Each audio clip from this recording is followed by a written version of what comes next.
It's Friday, y'all. Welcome to episode 12. I'm so excited to be back today. We're going to have a really good conversation. If there has been any indication that you're ready to talk about today's topic, I got it from your feedback on episode 11. On that episode, we had a listener who was pretty confident in his skill set. He cleaned sneakers, he shined shoes, but he wasn't quite confident that that was something he could actually monetize and turn into a business. So the conversation that we had was, how did he get started? How does he get that started? How does he get that business off the ground? And you all seemed so energized behind his story. I got comments on the episode. I got DMs on the episode.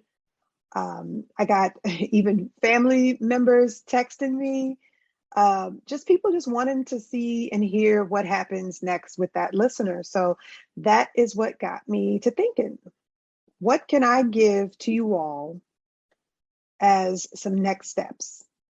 If you have a business mind, it's all about getting that concept, getting that out of your head and onto paper. So today we are going to talk about my ITSME approach, ITSME. It's a 5-step process that helps you, like I said, get that idea out of your head and onto paper. It explains how and why you do what you do, and more importantly, what will set you apart from your competition. Then you take that same information and you expand it into a broader brand story. And then you take that same information and you can turn it into your pitch deck. And it's the pitch deck that really solidifies your business. It's kind of takes the shape of your business plan. It has all of the components that you've already created with your elevator pitch and with the brand story, but goes on to include things like your audience analysis, your launch strategy. You'll start to do some annual projections. You'll do a timeline of what business can look like for the next 1 to 3 years. So combined, like I said, this is the type of documentation that you can use in a variety of different ways. It can be that business plan. It can be used as your capability statement. The information can be used on your website, on LinkedIn profiles. You can create a LinkedIn business page. So the places you'll use it are endless, but they really, really begin with just that elevator pitch because, as I've already said, that's officially taking an idea out of your head, putting it on paper, and you actually being to communicate and sell your business. Okay? So before we do that, though, I need to quickly break down the actual ITSME acronym. The acronym itself is memorable because it helps you remember that this pitch is reflective of who I am. It's me. So this is who I am, flaws and all. It's uniquely me. My story is unique. My business is your business concept may not be unique, but the way that you tell your story and how people remember your business, that will all be unique because it will be in line with the story you tell. And that's what helps your audience connect with you. So it really is a great place to start. So the I is your introduction, you telling me your name, maybe including a tagline. And it goes without saying, of course, that the I should be introduction, but you would be surprised how many people actually forget to say their name or say the name of the business. So we start there. The I is your introduction. Your T can stand for your testimony, your triumph, your trauma, but basically I say it's your truth. It's, uniquely your story, your truth. So it could be any of those T's.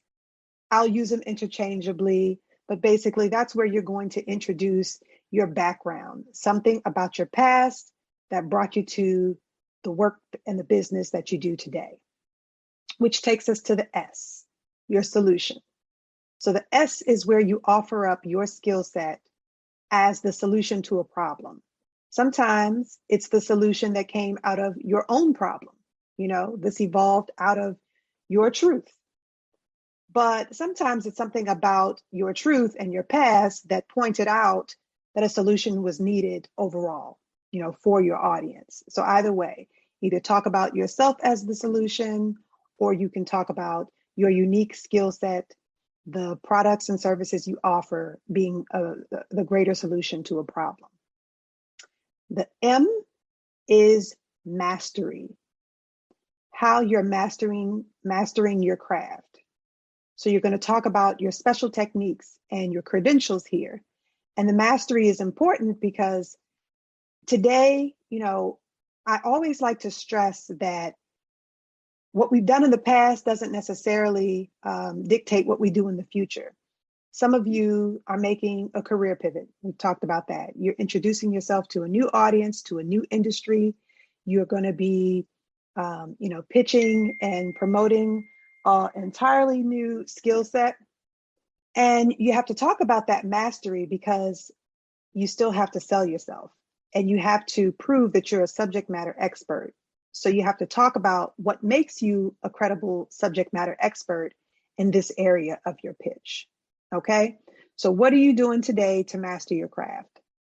Sometimes it's that you've gone on to get some certification, some type of licensure. Sometimes you've gone on to get a degree, but in the absence of those things, because those things aren't always needed, you have legs to stand on if you are perfecting a skill set and really mastering your craft. So spend some time talking about that. And then the E is the actual effort itself, your expertise, your experience, the actual entrepreneurial effort. Just like the T, the E can be a variety of things. But basically, as long as you talk about your experience here or the effort, then your E is covered. All right. So that's the 5-step approach, ITSME. And for that elevator pitch, it really looks like about a minute of speaking time. So that's about 85 to 100 words. Whereas for your brand story, you're going to expand that and it's going to be anywhere from 200 to 300 words. So probably double the amount of time, because with your brand story, you're going to give a lot more background and detail that takes up that additional time, a lot more insight into your truth, and perhaps a lot more insight into your mastery. All right. So we're not going to jump ahead yet. We're not going to talk about the brand story quite yet, and certainly not talk about the pitch deck yet, because this is the basics. Let's start with that introduction of sorts. So that elevator pitch. So today I have 3 great examples that I think we can dissect together in a reasonable amount of time. I'm going to point out the strengths in these elevator pitches, these introductions, but I'm also going to point out what I think is missing. And we'll see how the traditional elevator pitch, the elevator pitch as you know it, how it aligns with or is in contrast to my ITSME approach. All right. All that coming up on today's episode. Ooh, those F and C words. Change and confidence, child. 2 words that are so scary they may as well be curse words. Let's talk about it. On this podcast, we'll share our stories about hardship and starting over, making professional pivots, ending relationships and friendships, and having the confidence to navigate change. These are real stories and real people from my one-on-one coaching sessions and interviews that will keep us inspired or remind us that things could be worse. So what you hear are the truths, traumas, and testimonies that push us to become the solution instead of just waiting for one. I'm Marcia Cork, the change coach, and this is those F and C words. The fact that when you work one-on-one with a graphic designer, like you get something that's more customized. You work one-on-one with that individual. Something that a lot of times when you work with bigger firms or bigger companies or something like that, you're working with multiple people and there's a lot of red tape and all that stuff. But when you work with a freelance designer, you have that one-on-one. You can do that back and forth and have that casual conversation, or that helps progress a project. And that's big for freelancers, because obviously our biggest competition is maybe boutique firms or something like that, or even just bigger companies in general. Mm-hmm. But that's really our niche, is that or at least how I sell it, is Mm-hmm. that I work with the individual, build a relationship. Like, it's not just a matter of, oh, I want something pretty. Like, I work on talking with you to find out exactly what your needs are, and we address that, and all that stuff. So that's kind of like, I guess, what my pitch has been in the past, is just saying that that's the wonderful thing about working with a graphic designer one-on-one, Mm-hmm. be it working on book layouts or editorial or anything like that. That's usually my go-to. Okay. So you're more of selling the experience that they're going to get working with one person, working with a freelancer, versus Yes. having a more complicated process and not having a point person if they're working with Yes, with a a larger. bigger company, or even especially with now with technology and all these websites, and like Fiverr's blown up, but like when they first came out, Fiverr was selling logos for like $5, but you were getting clip art, and then your Yeah. logo's probably going to look like somebody else's in Minnesota somewhere. So Yeah.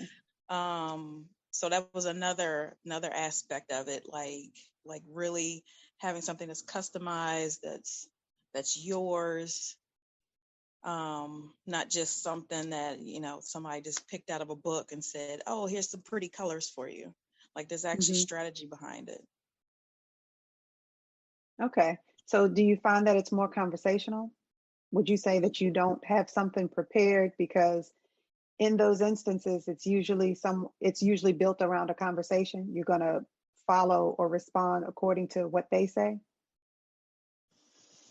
I find that it's more conversational, but I've also had it where I try to kind of work it in, like even yesterday, when I had the photo shoot, um, like I try little tricks to kind of work in, like to make them kind of say, oh, wait a minute, are you a graphic designer?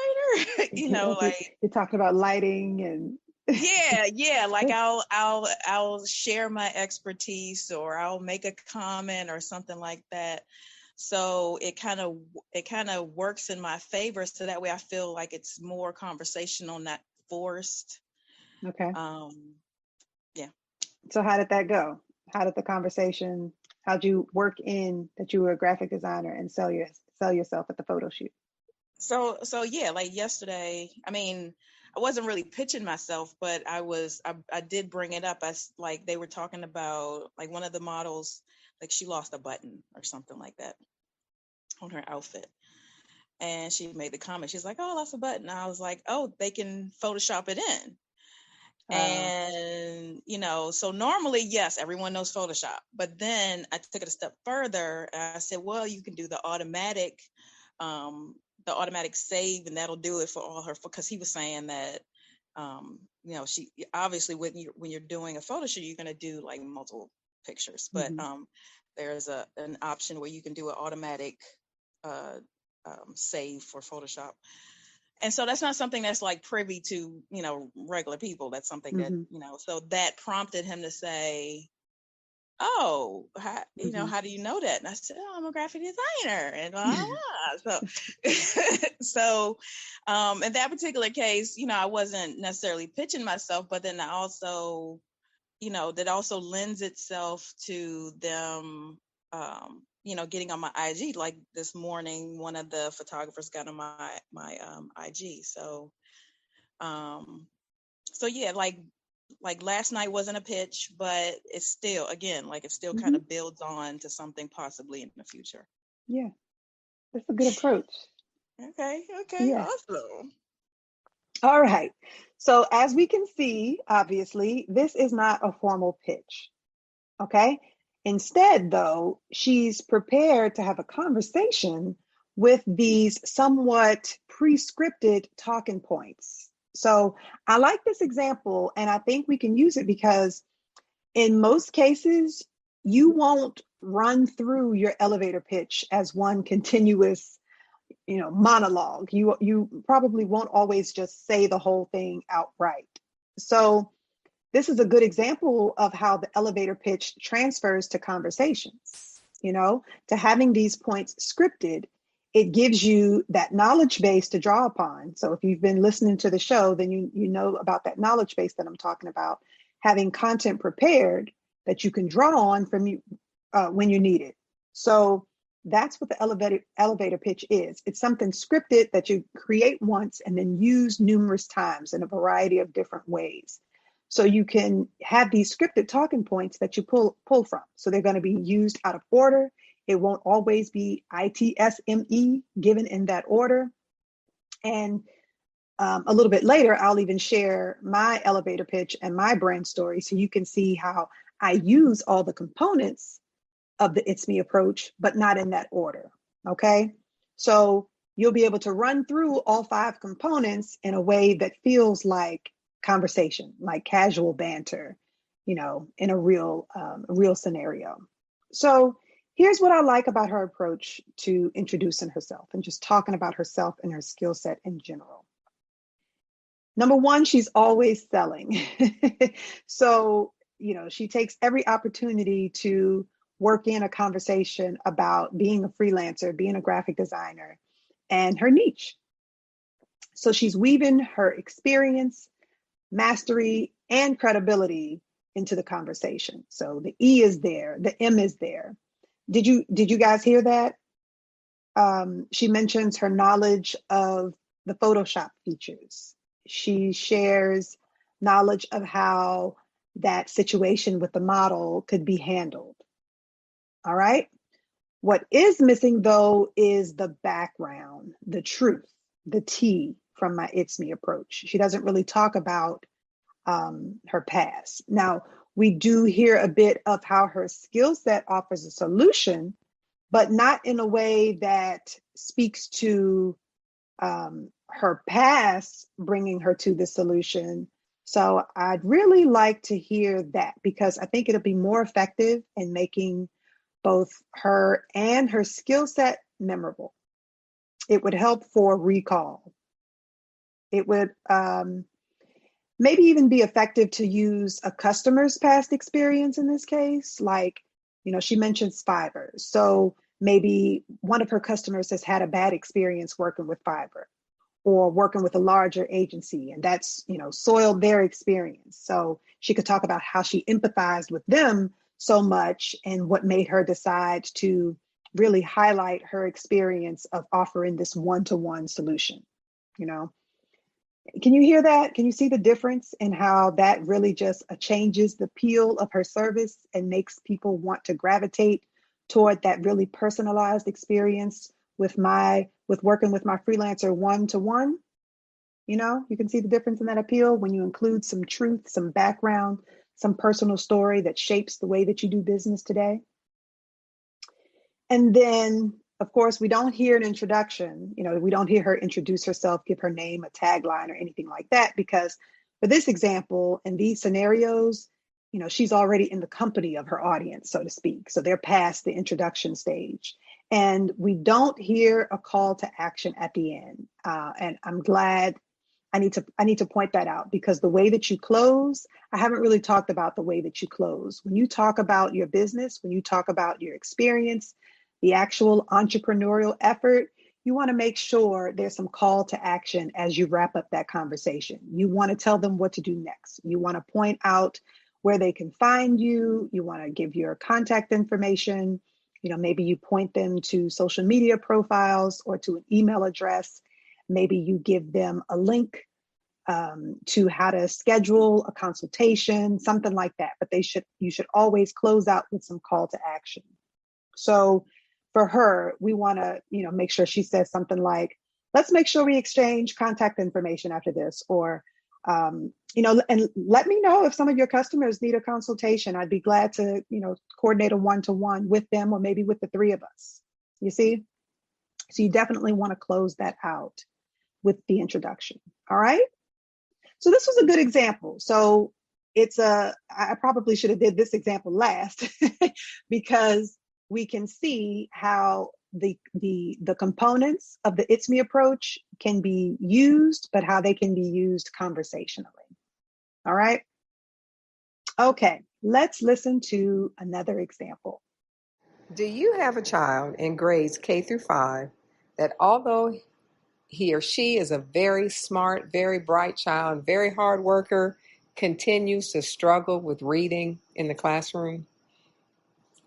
Would you agree that as a parent, that investing in your child's education is one of the most important decisions that you will make in your child's life? Do you wish that you had a reading specialist to work with your child that has classroom experience and is also trained in the latest reading techniques and strategies, and also understands an IEP, a 504 plan, RTI, dyslexia, and knows how to work with those things, and also that would be willing to partner with you, with your child's teachers, and with your child's therapist to come up with the most effective plan to help your child? Well, if you answered yes to those questions, then you sound like a great candidate for CLH Tutoring Services, LLC. All right. So this one is more of what we would put together as an elevator pitch, more of a structured elevator pitch. So let's see. We had the M for sure, mastery and credibility for sure. We can definitely hear the extent of her experience in this elevator pitch. Yes, did you all hear that? There is something in this person's work history, working with these unique populations, that makes for a beautiful story. She can share some really good stories about the families that she works with. That would be great for getting the T in there. Right now, the T isn't in there. I think the solution is obvious. The S is obvious, but the T, I can guarantee that what drove her to providing this very holistic, comprehensive tutoring structure is probably based on some past experience with, a specific student or specific family or several families. Or, maybe there was a gravitational pull for her to be more hands-on with families because working for a larger institution, maybe she wasn't able to do that. We couldn't have that one-on-one, very much like the previous example that we gave. So if she were to expand that into a brand story, that T, that truth, that background is what she's going to want to include, as that testimony. Can you feel that? Can you feel the difference? Can you feel how much closer to her experience you would be if you were a potential client? This is great content for transferring into a brand story. This particular pitch makes for a beautiful brand story. So working with this example and with this format that is very much a traditional elevator pitch, how that looks as my ITSME approach is probably more like, my name is so-and-so, you're going to give your name, and I'm a comprehensive reading specialist. I have classroom experience. I have specialized experience working with 504 plans, IEBs, cases of dyslexia. And several years ago, and you might, specify how many years, because that's also part of that credibility, telling us your credentials, how many years you've been in the business. So you might say, 7 years ago while working in the public school system, I met a family. And then you would tell that family's unique story, that emotional story. And then you'd say, and that stayed with me. That experience shaped how I offer service to my clients. And now and then explain what it is that you do. What sets you apart from others? What sets your tutoring service apart from the others? And then, of course, you're going to close out with that call to action.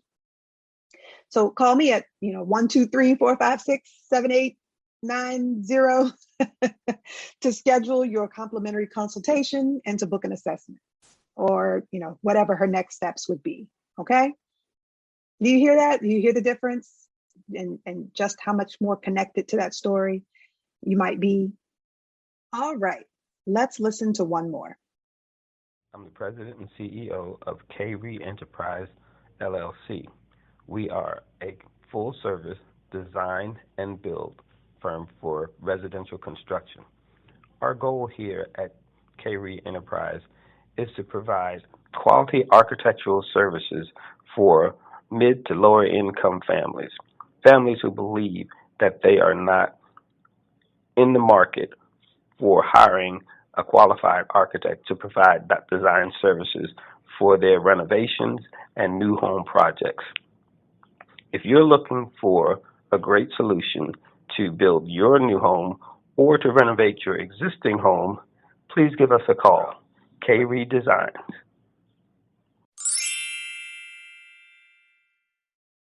Okay, so introduction, check.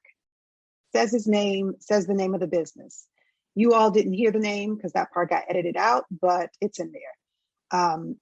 So just remember, when you're actually doing the pitch, you want to also tell how you're connected. I don't think I've said that yet. So, okay, let me point that out. It's good it's a great technique. It's really helpful for establishing a connection when you can refer to, how we might know each other, right? We want to tell how we're connected, who referred me, how I found you. That turns a cold lead into a warm lead. So if this is the first time that you've reached out, this is the first time that you've, found yourself on the elevator with this person, or maybe you've strategically placed yourself in the elevator with this person, it's good to set some common ground. So, in this case, with construction projects, usually being referrals, it's very helpful to say, so here I am, I'm from K-Re Enterprises, so-and-so recommended me, that type of thing. So that's going to vary from example to example, or case from one pitch to another. But yes, try to create some common ground, try to refer to how we know each other, whether we went to school together, whether we were in a networking group together, that kind of thing.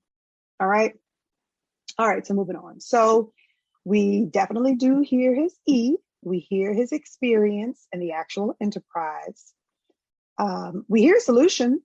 We hear a solution to a very relatable problem, actually, that lower and middle income families feel, marginalized and don't have access to affordable design build options. I like that. But again, since this is a traditional elevator pitch, it's lacking that memorable emotional, the emotional pull and that appeal that his T, his truth, a testimony would give us. So, like in the other examples I've given, we need that relatable truth. So maybe there's something from his youth. If he came from humble beginnings, and he could see growing up the structural differences or the repairs that were needed in his home or in his community that he didn't observe in higher income areas, or in public buildings. And maybe that's how he was drawn to wanting to provide equitable design and build options at affordable rates, right? But how's that possible? How's that possible? So that can be his M, the mastery. How can he explain, how over the years he's found a way to keep rates down? How does he source differently? how and where do we get these cost savings? How's he made that possible? To, really spell that out would say a lot about his mastery and credibility. Okay, he should expand on that unique selling point in his solution and mastery areas. All right. And then, of course, we want him to close out with next steps, call or email me at, give the email address, give the phone number to, schedule my visit to your home, something like that, some call to action. Okay. So yeah, 3 great examples. And do you see how my technique differs from the traditional elevator pitch? Where there's room to offer detail and really persuasive appeal to, an otherwise just fact and feature driven elevator pitch. We're not doing that anymore. We don't want that. We can see how this truth and giving some background, talking about your past, how your past has brought you to where you are present day, and the work that you're doing present day, and how you offer a solution and how you're applying that solution to the future. This pitch, the brand story, all of that is really following a past, present, future format, right? What is it about my past that shaped the work I do today, and what am I going to do in the future, right? So this technique is effective because the more senses you engage, the more people remember you and the more they remember your brand. And the only way to do this really is by adding that background, because that background information is what activates the senses. So now we're talking about, sensationalizing. That's what this is. Can I now, from your story, can I visualize my youth and my personal experience as you tell this story?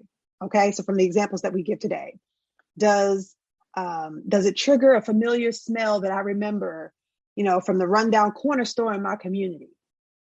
Can I feel the heat in my room that still needs air conditioning? Does your pitch trigger a memory?